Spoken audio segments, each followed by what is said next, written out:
Jadi ini adalah bagaimana tips and trik mendapat karir impian pertama job ya. Nah, sebelum kita masuk ke karir impian, saya pengen kasih tahu sih kondisi lapangan kerja kita sekarang tuh seperti apa ya. Jadi supaya teman-teman tuh sadar apa yang terjadi saat ini. Ini adalah kondisi saat ini. Jadi ini datanya dari BPS. Eh, tapi bulan Agustus 2022. Bayangin ya, eh, tingkat penganggurannya itu 6,49%. Eh, total penganggurannya 9,1 juta. Dan ini adalah data yang relatif agak baru.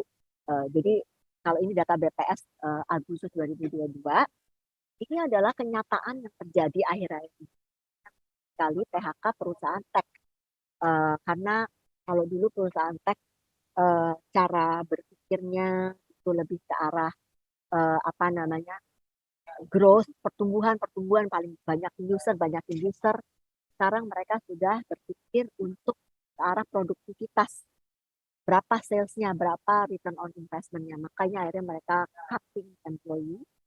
Dan ini jangan jangan takut, kalau jangan cemas ya untuk data yang terakhir ini. Itu adalah lulusan baru, ada 673.000 lulusan baru belum bekerja. Jadi ini kenyataan yang ada di Indonesia. Saya percaya anak UNER yang kemampuan yang mungkin di atas rata-rata harusnya sih nggak akan masuk dalam statistik ini. Nah, kalau kita lihat apa sih kebutuhan perusahaan, tenaga kerja dengan keahlian yang sesuai kebutuhan. Nah, ini keahlian ini yang sebetulnya sulit sekali buat perusahaan dan juga buat industri pendidikan untuk dapetin ketemunya nih, uh, karena butuh pengalaman untuk bisa keahlian tersebut ya. Jadi tantangan utama itu adalah celah keahlian tersebut, skill gap. Oke, tapi tenang, ini berdasarkan riset kita terhadap sekitar 16.000 perusahaan, apa sih yang baru terus ini yang dicari perusahaan. Satu adalah 48% tuh performa kalian saat wawancara. Jadi nanti kalau kalian pergi ke jobstreet.co.id, jadi di website ya, nanti ada yang namanya latihan interview. Kalian latihan aja terus. Di situ latihan interview itu ada pertanyaan-pertanyaan yang sering dicari. Kemudian ada video untuk record. Jadi kalian record, kalian waktu latihan menjawab, terus nanti kalian bisa dapat nih, oh kayak gini. Kalian bisa lihat lagi recording kalian, lihat lagi. Kalau kalian gugup, kalian itu ulang-ulang ya. Kemudian ada 46% hasil dari penilaian saat proses rekrutmen. Jadi proses rekrutmen itu macam-macam. Ada yang cuma interview aja cukup, tapi ada juga yang proses rekrutmennya itu butuh kalian tes aptitude test. Jadi kalau belum pernah, ada yang belum pernah ikut aptitude test, mungkin boleh taruh di chat ya. Kalau belum pernah aptitude test, kalian latihan aja. Banyak kok aptitude test gratis. Di situ ada aptitude test uh, kayak untuk kemampuan berbahasa, ada aptitude test critical thinking, aptitude test mengenai apa namanya pemahaman geometris yang kayak gitu, pemahaman numbers, itu latihan aja. Ada juga yang rekrutmennya cukup panjang, membutuhkan FGD, jadi semua kandidatnya dikumpulin, FGD dikasih tugas. Jadi kalian harus siap berbagai macam proses rekrutmen. 23% dia bilang sikap dan ketepatan waktu ketika menjalankan proses rekrutmen. Ya, jadi ini adalah satu hal yang cari nih lulusan baru. Kemudian banyak juga yang tanya kan, ini susah banget ya perusahaan selalu menanyakan apa sih experience-nya, sementara kalian nggak punya experience. Makanya sangat penting untuk kita bekerja sebagai intern ya. Jadi di sini sebagai intern itu uh, apa sih gitu? Kenapa kok perusahaan butuh intern? Gitu. Ini 73% perusahaan itu eh, butuh karyawan temporer untuk ngebantu pekerjaan karyawan lain. Jadi kayak saya di Jobstreet di marketing, saya butuh banget intern karena banyak sekali pekerjaan-pekerjaan yang eh, tidak bisa diselesaikan secara operasionalnya tuh banyak, tapi kita nggak mungkin nambah headcount. Tuh. Kemudian 48% untuk mengidentifikasi perekrutan di masa depan. Jadi pada saat saya ada salah satu tim saya yang saya angkat dari intern menjadi tim. Karena setelah saya lihat waktu dia intern dia bagus sekali. Dan oh ini kayaknya cocok nih kita angkat jadi pegawai tetap. Sama waktu saya kerja di Lazada juga begitu. Ada anak yang sangat luar biasa banget bekerjanya dan akhirnya kita angkat menjadi pegawai tetap. Kemudian 44%, nah ini bayarannya terjangkau. Nah, kalian kalau melihat begini, bayaran terjangkau, kalian lihatnya harus dari sisi positif ya. Karena perusahaan itu kan untuk menggerakkan bisnisnya kan perusahaan harus untung, benar nggak? Harus ada profit. Dan setiap karyawan itu merupakan cost center. Cost center. Jadi ada return on investment dari setiap karyawan.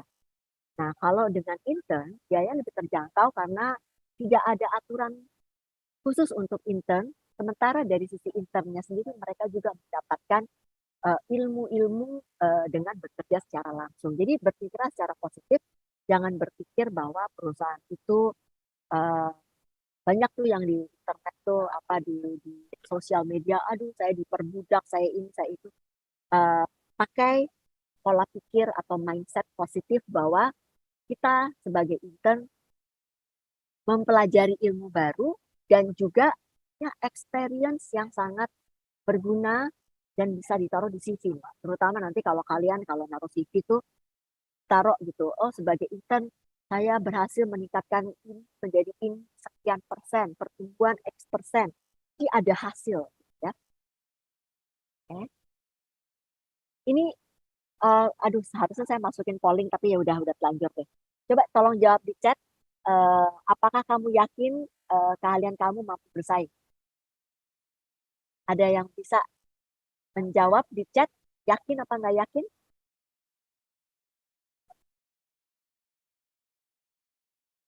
Kayaknya nggak ada yang jawab di chat nih. Teman-teman bisa tulis di chat nih, apakah kamu yakin keahlian kamu bisa bersaing dengan teman-teman kamu yang lulusan dari kampus lain ataupun kakak kelas yang sudah lulus ataupun yang mungkin sudah pekerja mau entry level di perusahaan yang kamu juga inginkan, kamu yakin nggak? Tulis di chat ya, di Zoom chat ya. Ya silahkan Apakah ya, ayo. yakin?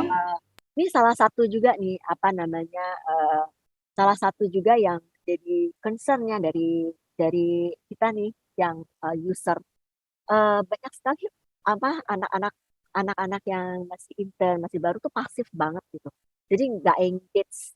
Jadi ini juga salah satu yang harus nanti kalau kalian baru masuk kerja, kalian tuh harus engage, ya, aktif kalau ada apa-apa tuh aktif gitu supaya kita bisa eh, melihat wah ada yang bilang yakin, ada yang bilang tidak yakin, ada yang bilang ada yang yakin, ada yang ragu.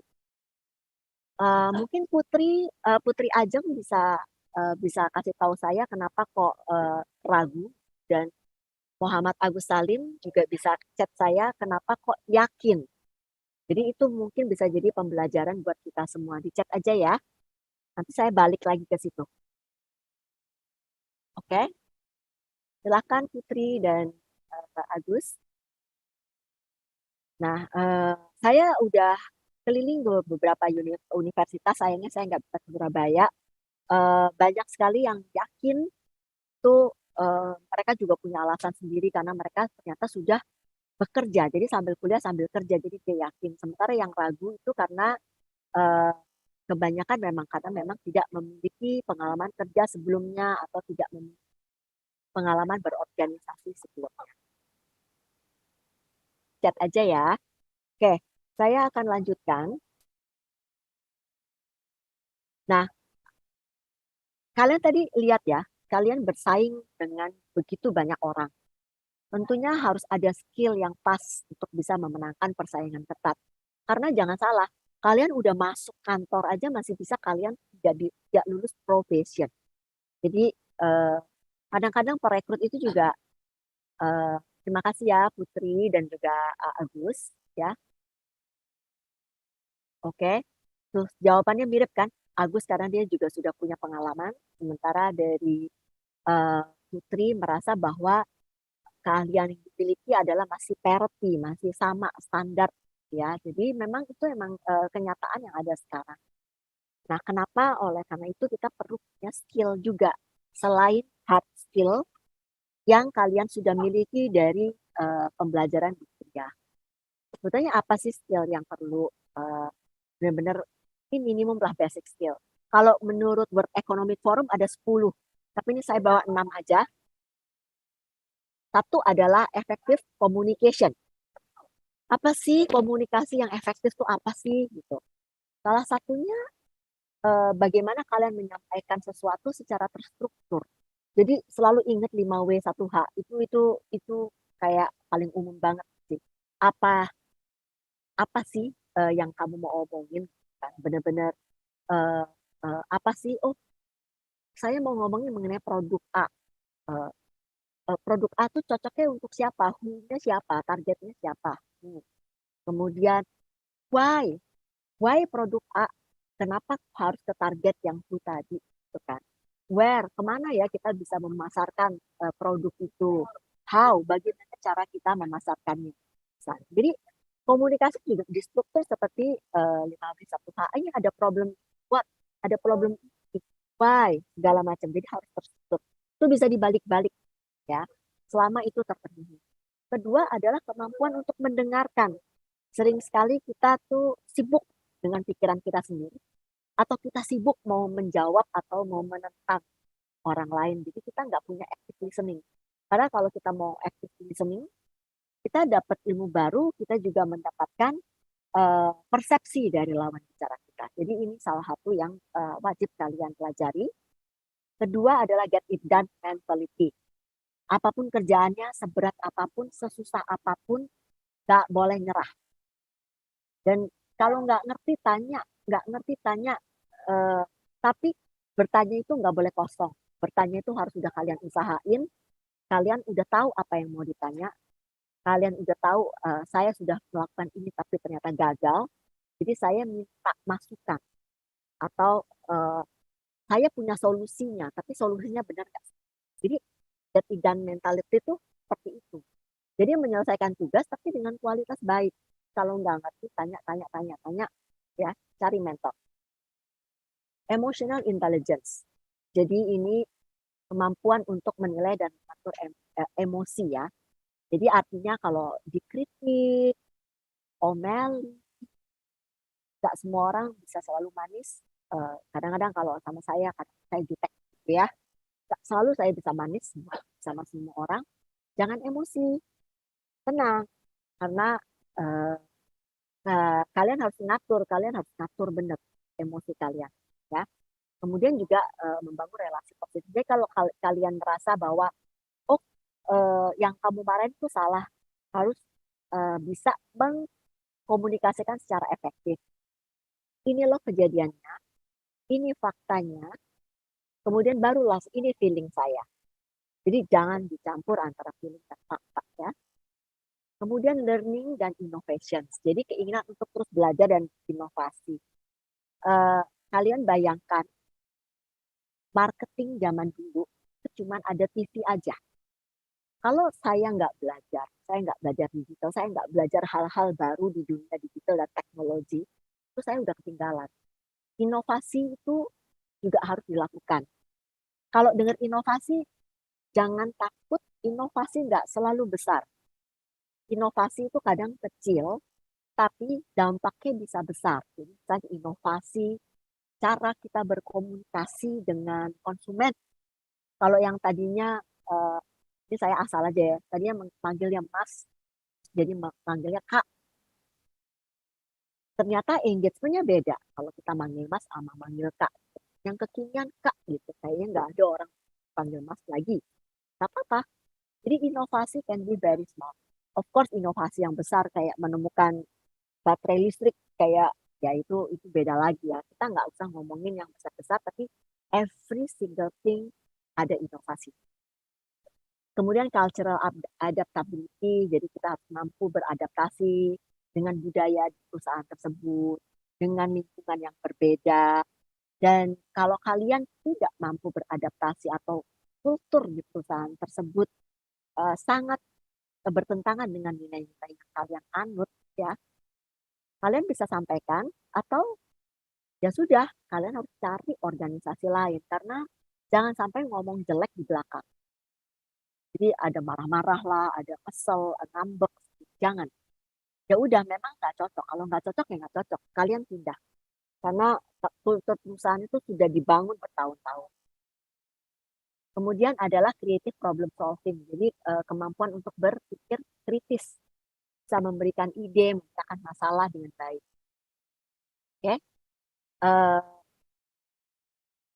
ini saya masuk ke sini. Ini sebetulnya mungkin banyak teman-teman yang nggak tahu film ini. Film ini adalah The Devil's Wears Prada, tapi di situ bisa dilihat cara berkomunikasi bosnya dan cara berkomunikasi bagaimana si anak baru ini masuk, ya, dan dia berhasil.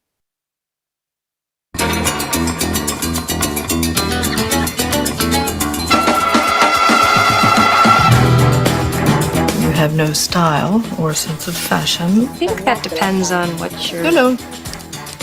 That wasn't a question. There's some reason that my coffee isn't here.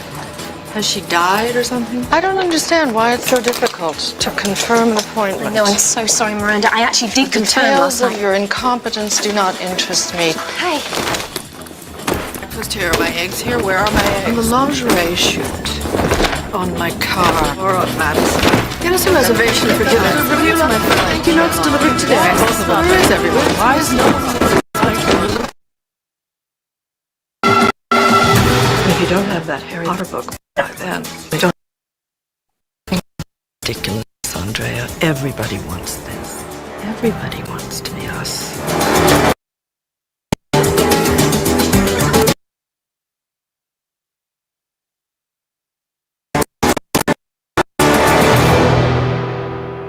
Jadi kalau kalian lihat di film ini, si chief editor dari sebuah majalah ini, yaitu ngikutin Vogue ya, itu tuh cara bicaranya agresif sekali, komunikasinya dia lempar-lempar. Agresif tuh nggak harus selalu teriak. Agresif itu bisa juga kayak gitu aja, jutek banget, lempar-lempar. Tapi kamu lihat si Andrea yang tadi baru masuk, baru lulusan baru, tadinya bajunya jelek banget padahal kerja di fashion industry, kata-katain, tapi ternyata dia bisa menjadi kepercayaannya si ibu tadi karena apa? Karena dia memiliki semua soft skill yang tadi. Jadi dia nggak ngambekan, dia punya emotional intelligence baik, dia punya critical thinking, dia kreatif banget. Waktu disuruh nyari, dia mau minta kopinya Harry Potter book, padahal belum terbit. Dia cari cara. Jadi itu adalah hal-hal yang kalian harus bisa kuasai. Oke, sekarang saya udah masuk langsung ke topik bagaimana tips and tricks ya. Jadi kalian kalau udah mau lulus, mau lamar kerjaan kan, hati-hati lamar kerjaan tuh harus ke situs karir yang resmi di jobstreet.co.id atau kalian download ya, lebih gampang. Tiap tahun itu, tiap bulan tuh kita ada 39.000 sampai 41.000 loker baru setiap bulan. Tentunya nggak semuanya untuk fresh graduate, jadi ada yang untuk fresh graduate, ada yang untuk magang, ada yang untuk yang sudah berpengalaman. Nah, apa sih Jobstreet itu? Gitu. Jobstreet itu sebetulnya satu platform marketplace kayak Tinder yang mempertemukan antara pemberi kerja dan pencari kerja. Jadinya kita punya yang namanya machine learning atau AI kita yang bisa membaca dan mencocokkan antara pemberi kerja dan pencari kerja. Karena pemberi kerja itu kan punya job description, pencari kerja punya kualifikasi. Keywords-nya itu yang mencocokkan sehingga kita bisa memberikan suggestion yang baik. ya untuk kalian. Jadi nanti kalau kalian udah pergi ke job street, udah register, itu bisa dilihat ada yang namanya LinkedIn. Kita akan memberikan rekomendasi pekerjaan yang sesuai dengan kalian. Oke? Nah, pertama-tama tentunya kalian butuh punya apps-nya lah. Lebih enak pakai apps atau kalau enggak pakai desktop. Jadi daripada browsing di handphone, paling enak tuh pakai aplikasi atau di laptop ya. Dan yang pasti tentunya ada cara-caranya nih supaya kalian tuh benar-benar bisa dilirik oleh perusahaan ya. Ini kalian tahulah kalau udah masuk ke Play Store, kalian nggak usah diajarin, udah biasa ya, udah sering download apps, right? Nah, begitu kalian udah download, kalian ada klik start di sini ya. Nah, jangan lupa pilih karena Jobstreet itu ada di 4 negara, ada di Malaysia, Singapura, Filipina, dan Indonesia. Jobstreet itu adalah bagian dari Seek. Jadi Seek itu perusahaan Australia yang juga job portal juga yang namanya Seek. Ya. Jadi masuk pilih Indonesia, pilih bahasanya mau Inggris atau bahasa. Kemudian jangan lupa semua nama depan, nama belakang, masukkan email password, kemudian daftar. Ya, nanti begitu daftar nanti kalian dapat email untuk memvalidasi ini. Langsung validasi. Nah, kemudian kamu harus isi dengan lengkap di mana kamu ingin bekerja di Indonesia. Jadi supaya nanti kalau kita memberikan notifikasi, memberikan job recommendation, itu hanya di area-area yang kamu pilih.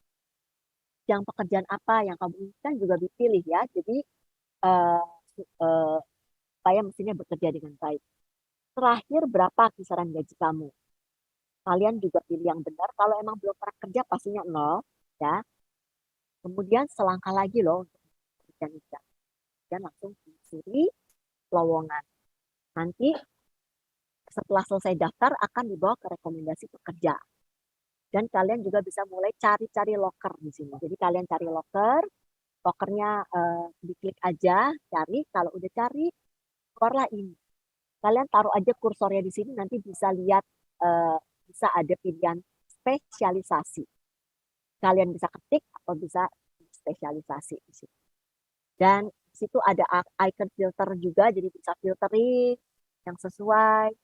Saya filter berdasarkan lokasi, spesialisasi, gaji minimal. Kalian bisa filter macam-macam supaya gampang. Jadi daripada kalian cari-cari kan Instagram ada loker-loker gitu. Kan susah ya, nggak cuma 1 biji aja yang taruh gitu. Kalau di sini ada ribuan. Gimana kamu ingin bekerja di Indonesia, kamu masukin lagi aja, spesialisasinya masukin lagi aja. Kemudian kamu juga bisa urutkan berdasarkan relevansi kamu itu, bisa diurutin lagi. Nanti kamu bisa pilih lokernya. Kalau kamu klik lokernya, akan keluar nih berapa sih gajinya, tayangkannya pada tanggal berapa, deskripsi pekerjaan apa. Baca baik-baik deskripsi pekerjaannya ya. Sini kan jelas nih dia butuh pengalaman kerjanya berapa, apa sih dia butuh keahlian apa, kalian baca baik-baik. Oh, butuh kemampuan analisa yang kuat. Jadi nanti itu jadi keyword-keyword kalian pada saat mengisi profil. Kemudian pada saat kamu bisa menyimpan atau kamu bisa ngelamar sekarang, dan bilang aja, oh profilnya belum lengkap, lengkapin profil. Menurut saya yang harus dilakukan adalah kamu lengkapin profil dulu. Jangan di skip tar aja, karena nanti lupa. Ingat, machine learning kita benar-benar membaca profil yang kamu masukin. Jadi di sini tinggalnya di mana sih, pilih lokasi, kode area di mana, nomor teleponnya berapa, pakai masukin nomor yang aktif, karena sering sekali habis itu kalau di perusahaan itu bisa ngelamar kamu. Kalau di Jobstreet, nggak usah kamu yang melamar perusahaan. Kalau dia filter, dia nyari, profil kamu cocok, dia bisa loh hubungi kamu. Kewarganegaranya berapa jenis yang lengkap, pendidikannya juga tingkat pendidikannya yang lengkap, bidang studi, lokasi, tahun lulus, bulan, nilai, opsional, tapi kalau kalian mau masukin gampang. Terus informasi tambahan harus dimasukkan juga. Kalau ada sertifikat, ada pendidikan formal lain, dan tingkat pendidikannya apa, bidang studinya apa, pengalaman kerjanya apa, kan? Ini lengkapin sih. Kemudian juga kasih daftar tugas. Jadi kalau kalian pernah intern, kan tulis aja intern, daftar tugasnya apa aja, tanggung jawabnya apa aja, kapan mulai, kapan berakhir, berapa lama pengalamannya, perusahaannya apa aja yang udah pernah kalian bekerja. Intinya adalah selengkap mungkin, ya. Jadi dari situ, kemudian waktu udah masuk pengalaman kerja ditanya, apa aja sih pengalaman itu selama bekerja di sini, ditulis apa aja yang dilakukan. Pencapaiannya juga ditulis. Kalau pencapaian itu harus selalu pakai angka ya. Misalnya pencapaiannya, sosial media dulu kontennya hanya bisa seminggu 2 kali sejak saya pegang di sosial media. Sosial medianya perusahaan X, saya bisa tiap hari bisa 2 konten. Saya buka TikTok. Jadi masukkan. Jadi biar peluang interview kamu makin besar. Jadi sebutkan pencapaian, deskripsi semuanya, kemudian jangan lupa kirim ulang email. Nanti kalian harus validasi akun kalian. Jadi kalau udah divalidasi, perusahaan bisa lihat kamu punya profil, ya. Kalau jangan lupa habis itu kira-kira bisa cepat bisa lambat tergantung internet koneksi kalian. Langsung kalian cek emailnya, kamu validasi, masuk lagi, ya. Dan dari sini kamu juga bisa upload resume kamu, ya. CV kamu bisa diupload. Kemudian kamu juga bisa edit semuanya, ya. Tambahkan keahlian, misalnya keahliannya Microsoft Excel, kemahirannya apa, di sini ada pemula, menengah, dan tingkat lanjut. Hati-hati kalau nulis kemahiran, karena jangan bilang tingkat lanjut kalau ternyata belum tingkat lanjut. Karena misalnya ngomongin Excel itu fungsinya banyak sekali, nggak cuma tambah kurang kali ya. Kalau buat yang sudah tahu kan Excel kan juga banyak, ada programmingnya, ada pivot, ada VLOOKUP. Kalau kalian nggak bisa, nggak usah bilang lanjut, bilang aja pemula, ya. Kemudian dokumen-dokumen, tambahkan bahasa, kalian juga bisa langsung masukin bahasanya apa aja. Tingkat kemahiran bahasa 1 sampai 10, 0 sampai 10. Jadi ikutin aja standarnya IELTS kalau bahasa Inggris, ya. Lisan, tertulis.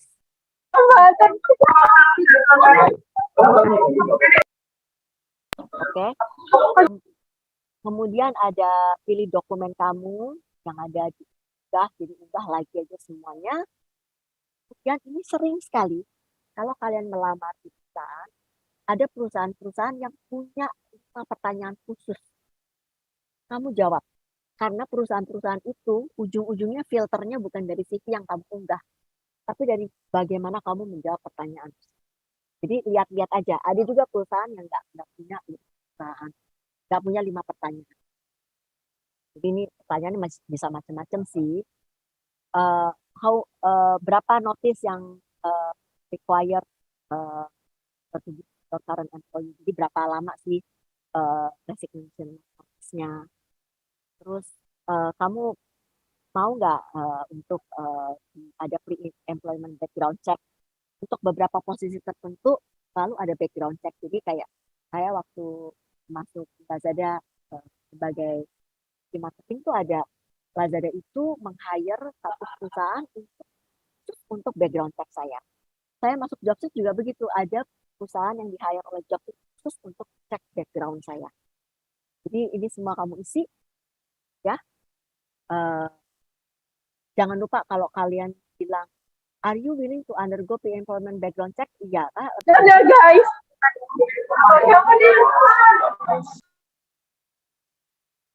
habis itu setelah dicek ternyata kamu bete dicek, nggak boleh begitu. Are you willing to relocate to this role? Kalau kalian bilang willing, tapi kalau akhirnya kalian disuruh kerja di Papua, ya kalian kerja di Papua karena kalian sudah bilang willing, ya. Oke. informasi-informasi tambahan ada di sini. Nanti saya bisa bagikan ini deck-nya ya ke kalian.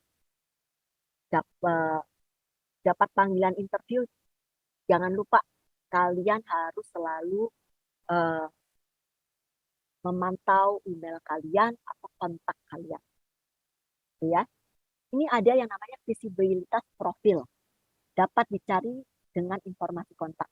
Kalian klik aja. Jadi ini ibaratnya kalau kayak profil sosial media, ada yang di private, ada yang di public. Di public. Kalau di public artinya perusahaan itu bisa filter, bisa lihat-lihat profil kamu dan kamu yang dilamar. Karena kita ada namanya feature talent search, di mana si perusahaan itu bisa ngecek-ngecekin tanpa harus nunggu lamaran. Ya. Ini kalian nanti udah tau lah, udah kirim lamaran, kalian tinggal klik dan tunggu aja.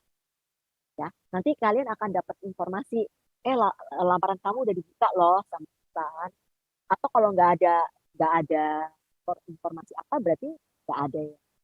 Perusahaan tersebut tidak membuka lamaran kamu atau tidak tertarik dengan kamu. Cari lagi. Oke, buat teman-teman silahkan download app Jobstreet. Saya kasih kesempatan untuk scan QR code ya. Scan QR code di sini silahkan, karena lebih gampang lewat apps. Atau kalau kalian lebih suka lewat desktop, langsung aja ke jobstreet.co.id.